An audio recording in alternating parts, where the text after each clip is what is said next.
கடந்த 4 ஆண்டுகள் மட்டும் செங்கல்பட்டு மாவட்டத்தை வளர்த்தெடுத்த ஏராளமான பணிகள் நிறைவேற்றப்பட்டிருக்கு.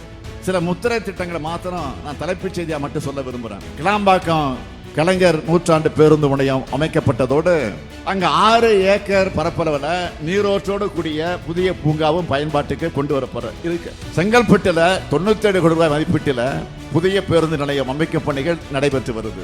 மாமல்லபுரத்தில் 74 கோடி ரூபாய் மதிப்பீட்டில் புதிய பேருந்து நிலையம் அமைக்கக்கூடிய பணி நடைபெற்று வருது. வரதராஜபுரம் முடிச்சூர் ஆம்னி பேருந்து நிலைய கட்டுமான பணிகள் 42 கோடியே 70 லட்சம் ரூபாய் மதிப்பீட்டில் உருவாக்கப்பட்டு திறந்து வைக்கப்பட்டுச்சு. நெம்மேலியில கடல்நீரை குடிநீரை குறை திட்டம் 4276 கோடி ரூபாய் மதிப்பில் நடைபெற்று வருது. மறைமலை நகர்ல புதிய தாவரவியல் பூங்கா, உலக புகழ்பெற்ற லண்டன் கியூ கார்டன் அதோடு சேர்ந்து 300 கோடி ரூபாய் மதிப்பீட்டில் அமைக்கப்படுது. தாம்பரம் அரசு மருத்துவமனையை 110 கோடி ரூபாய் மதிப்பீட்டில் மாவட்ட மருத்துவமனையாக தரம் உயர்த்த பணிகள் நடைபெற்று வருது.